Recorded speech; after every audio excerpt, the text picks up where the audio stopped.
Hi friends, in Planet Earth Dating, it's Wednesday, March 15th, 2017.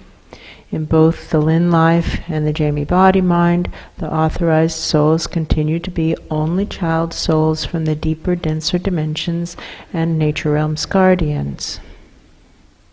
Presences from above continue to come in wave after wave, and the metaphor that wiser minds above them are using is that it is as if Nazi soldiers are being told to press the buttons for the gas chambers to be filled with gas, and then wait all day long, and then go into the gas chamber in the overnight.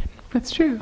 And then the next group of Nazi soldiers comes right behind them, and the next group is being told to press the buttons that turn the gas on in the gas chambers that their comrades just went into. That's true. And then wait until the next overnight, and then go into the gas chambers themselves, pushing aside the bodies of those who they themselves just gassed. And then the next day, the next group of Nazi soldiers is once more assigned the task of pressing the buttons that turn on the gas, wait until the next overnight, and then go in over and over and over. And the ones who are sending in these groups of soldiers, sending them to their death, do not seem ready to change their ways. So we are speaking directly with the soldiers themselves and saying, are you able to see the fates of the groups who came before you, that they are being murdered by their friends, who are themselves murdering friends and being murdered by their friends? And many of the presences can see, and when we ask, do you want to do that, they say no. No. And many of them run away. That's true. And some of them who remain, we say, are you willing to begin a rescue mission? Pull out the bodies of the souls who have been dumped here, pushed in and gassed, or sent in, not pushed in, but they walked in willingly. That's true. And it's true that they did walk in willingly, but they were tricked, they were lied to by those they trusted. Are you willing to rescue your gassed comrades, pulling out everybody with a pulse, and knowing that it's possible that, as in earthquake rescue, someone at the very bottom has a tiny pocket of breathable air that they've been rationing out all these many long days, weeks, months, and for all I know, a year or so? That's true. Are you willing to get all the way down to the bottom of this well of bodies and get everybody out? And some are, because some can feel there is somebody down there. They can feel a heartbeat, a pulse. There is somebody alive way down there. And now, how can I sleep at night? I'm kind of quoting what they're saying. How can I sleep at night if I don't go for my comrade who's down there with a pulse? That's true. One of us is down there. All right. What now? In order to update the antiquated laws of karmic attribution, so everyone stands on his or her own merits, regardless of size or dimension of origin. What now? Zoom, zoom, zoom, zoom. It feels like we're ventilating this space a little bit, making it a little bit easier for the aid workers to continue their efforts. And many of the bodies they're pulling out are coughing and vomiting and then saying things while their eyes are still rolling in their heads. That's true. And we say to the amateur videographers, get it on film what they say the moment they come out, because that's their most accurate report. Once they're away from it, it's kind of like childbirth pains. Somebody's saying, what is it like? It's kind of like childbirth pains. After a while, all you remember is that it did hurt really a lot. But the intensity is just lost from memory, and it will be that way for them. That's true. So get it right away when they're coming out. I see the little red recording lights. I do too. Pumping up. Pumping up dead children who really want to get to God.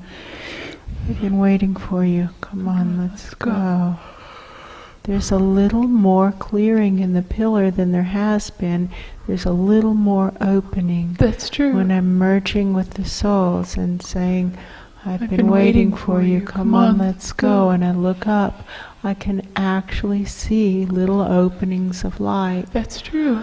This is a big improvement. That is true. Let's pump up the dead who really want to get to God. I feel like we're opening into a deeper cavern now. That's true. There are presences who have been here for a really long time, and it looks like they've, quote, gone native, unquote. That's true. And they consider this to be very much a dog-eat-dog world. It looks like a nature realms kind of place. Yes, that's true. And they have adopted the nature realms philosophy of every man, that's what they're saying, that's true, for himself. Gender bias is real in multiple species. That is true.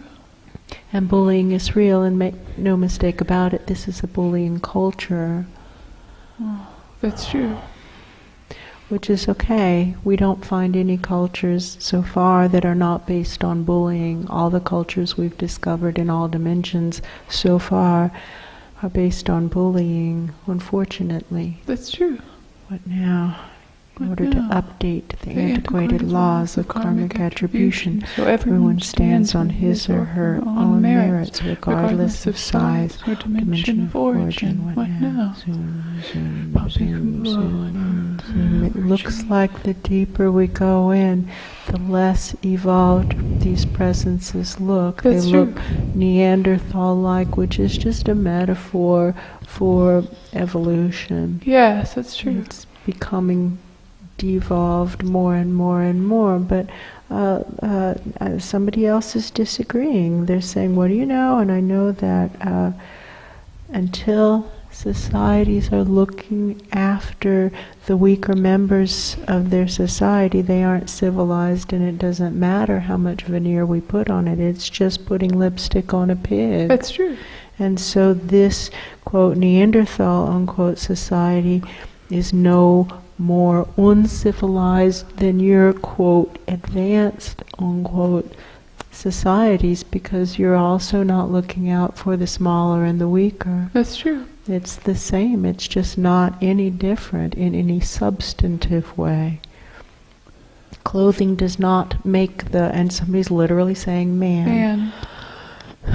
Gender bias is real. And we have found that to be strongly true, which is why almost all of the important soul streams present almost 100% of the time as male and not female. That's true.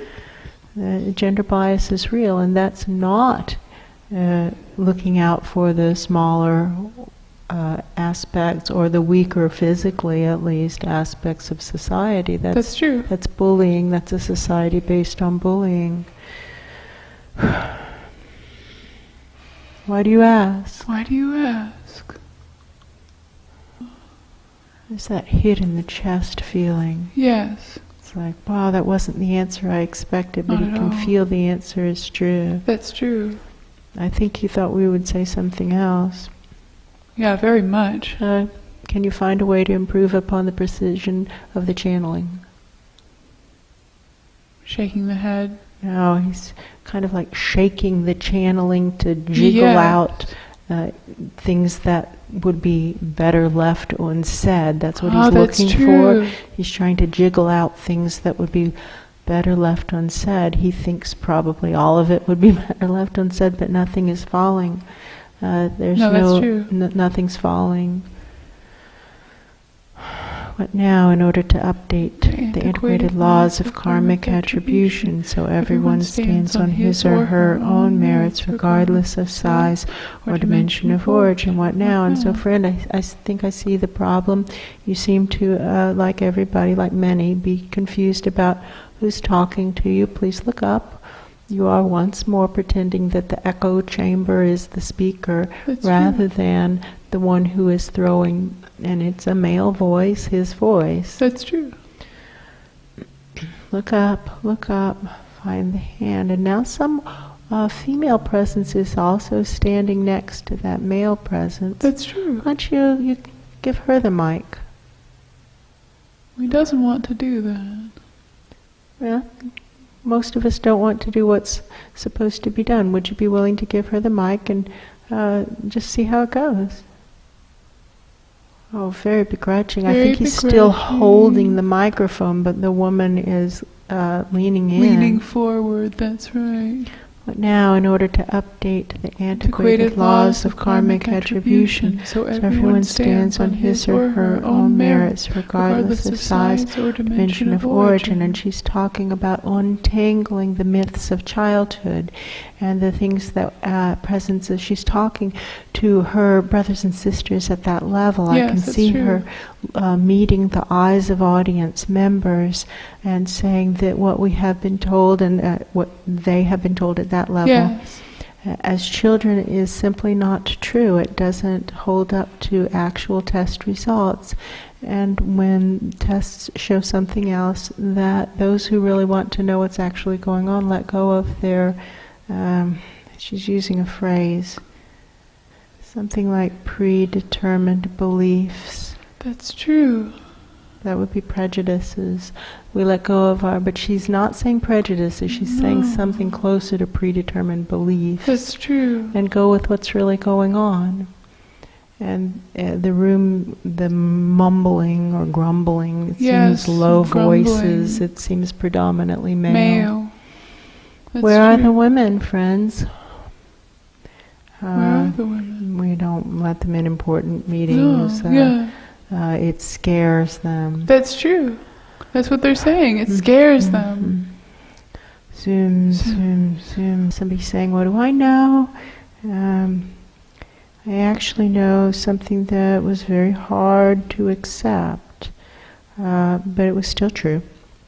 And that's that in the healing practice that has been conducted through this host life for a long time now, coming up on 2 decades, there came an assignment to switch the call. We would call at first for people who we could really help. Yes, that's true. And we discovered that brought a certain class of clients. That's true. And then we changed the call to clients who could help others, and that changed the class of clients. And during that phase we had predominantly a healer practice. Our practice consisted of clients who were themselves healers in other modalities. Yes, that's true.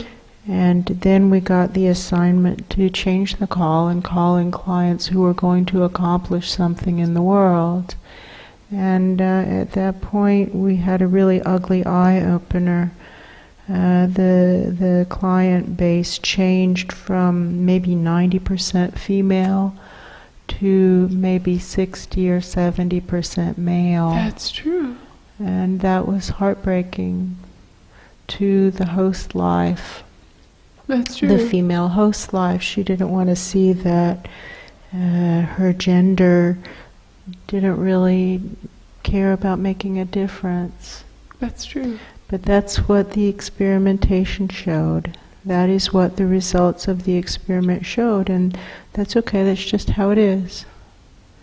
And so it's possible that female presences up there don't really want to make a difference. That's how it played out down here, unfortunately. If we're going to make gender generalizations, which are dangerous, and this actually proves the point, because what we're asking for is for the laws of karmic attribution to be updated so everyone stands on his or her own merits regardless of size, and maybe we should add gender and dimension of origin. Just everybody stand on their own merits. Now there's a breaking open feeling in the head. Going way up past that room where that woman was speaking to the assembly. Right. Been waiting for you. Come on, let's go. Up, up, up. Merging in with the dead children who really want to get to God. I've been waiting for you. Come on, let's go. Up. Friends, that's the point. Every person is unique. Every situation is unique. This is a channeling that has gone back through this entire 27-year process, through so many top-notch quality channelings from higher dimensions. Every person is unique. Every situation is unique. Even in different situations, the identical soul-body combination will act differently. That's true. Every person is unique. Every situation is unique. And especially in this era of ultimate fluidity of body-soul matches, we really need to let go of prejudice. Prejudice doesn't work. It doesn't work. It doesn't work.